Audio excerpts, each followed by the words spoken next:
دماغك لانها رنت في دماغي. بيقول هالة مصطفى لو كانت عملت اللي عملته، يعني استقبلت السفير الاسرائيلي او شخصيه سياسيه اسرائيليه في ازمنه سابقه، هي عارفه كان هيحصل لها ايه. ما هو الازمنه دي راحت. ليه مش راضيين نعترف ان الزمن اتغير والسياسه اتغيرت ومصر اتغيرت وحاجات كتيره جدا اتغيرت؟ هل ممكن نجمد الزمن عند الخمسينيات والستينيات؟ هل ده ممكن؟ هل ده منهج يصلح للتعامل مع الحاضر والمستقبل؟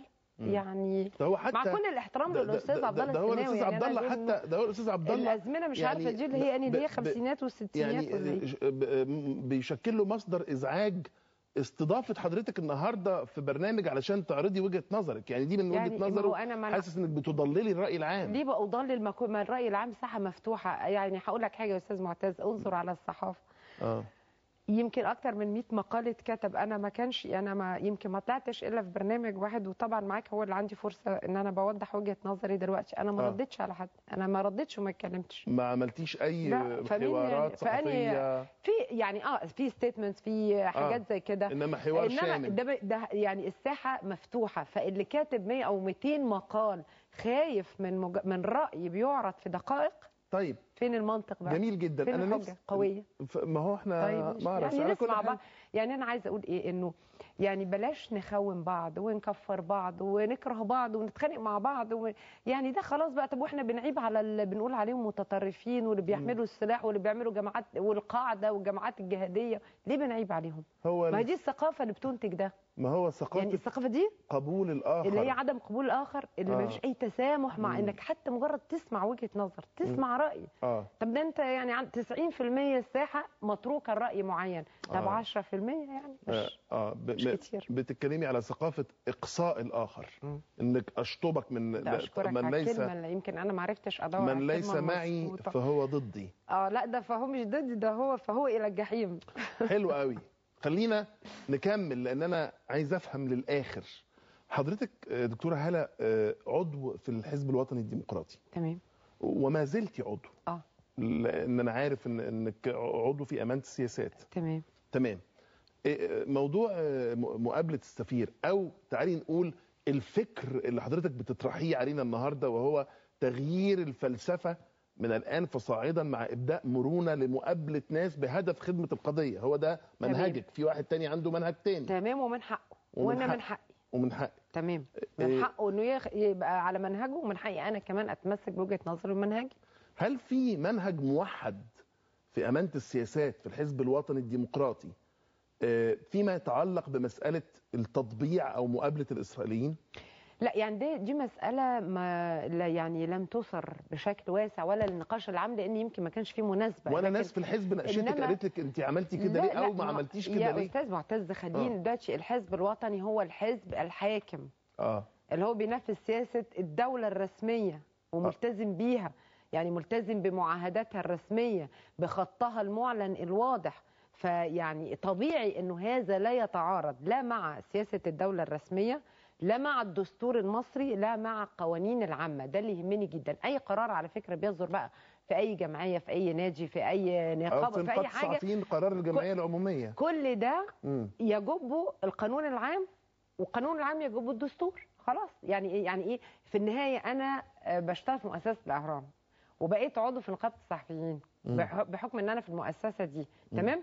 هل ده يلغي ان انا مواطنة مصرية اخضع للقانون العام وللدستور هو اللي بيحكمني؟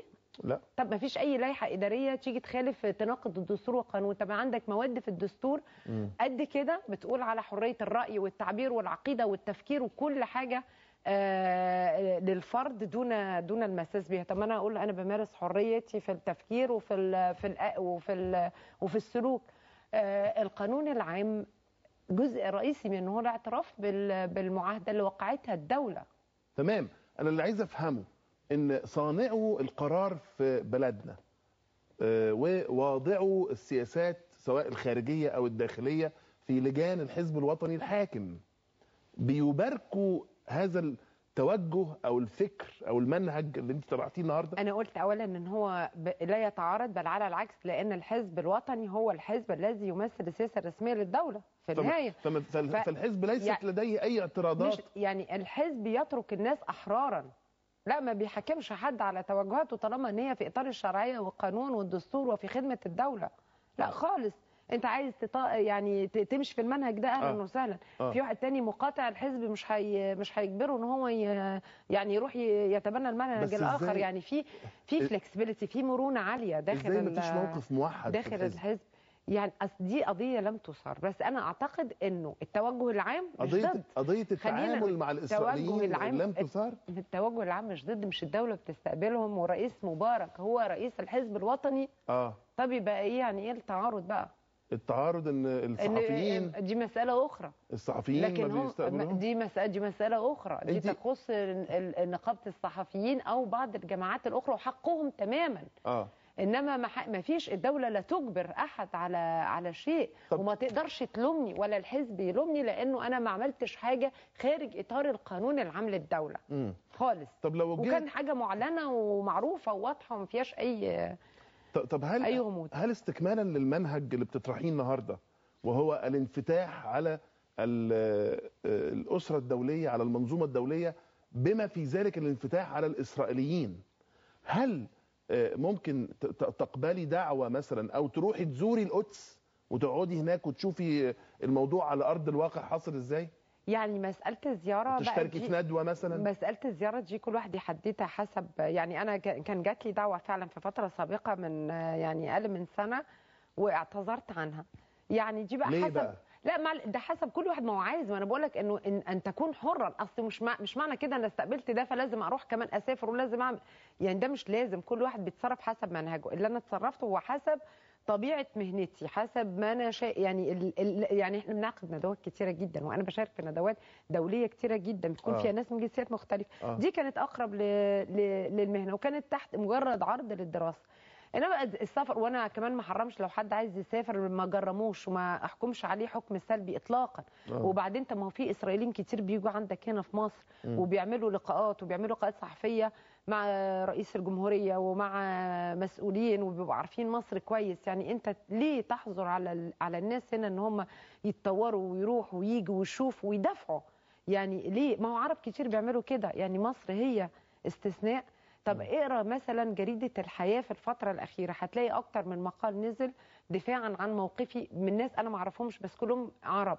وفي بعض جرايد الصحف العربيه الاخرى وفي حد فيهم قال انه ما يحدث ده يعني ضد مصلحه القضيه الفلسطينيه. فهل احنا ملكين اكتر من ملك؟ يعني اعيد الكلمه تاني، مش معقوله. يعني العرب قادرين، يعني في غيرنا من العرب سابقنا بحيث انه اصبح الحوار عندهم والنقاش السياسي والعام اكثر تطورا. انت شايفه في نفسك يا دكتوره هاله انك بتقدمي نموذج للعالم الغربي، تعالي نقول المتحالف بقوه مع اسرائيل واللي مساندها، يعني عايز اقول لك منطق انصر اخاك ظالما او مظلوما، انك بتقدمي صوره للمراه العربيه ربما هم محتاجين يشوفوها، بدل ما يبقوا فكرهم عن المجتمعات بتاعتنا انها مجتمعات راديكاليه ومتطرفه وغارقه في اتباع المد الديني وتبني نظريه تدميرهم وما الى ذلك. يعني اشرحي لي انت ايه اللي بيدور في دماغك؟ يعني عايزه اقول لك حاجه يا استاذ معتز، ليه لا ان احنا يكون عندنا نماذج مختلفه تقدم للعالم الخارجي؟ ليه زي لا؟ مثلا الدكتوره يعني حنان عشراوي في الاراضي الفلسطينيه. حاجه كانت جميله جدا مثلا، جميله جدا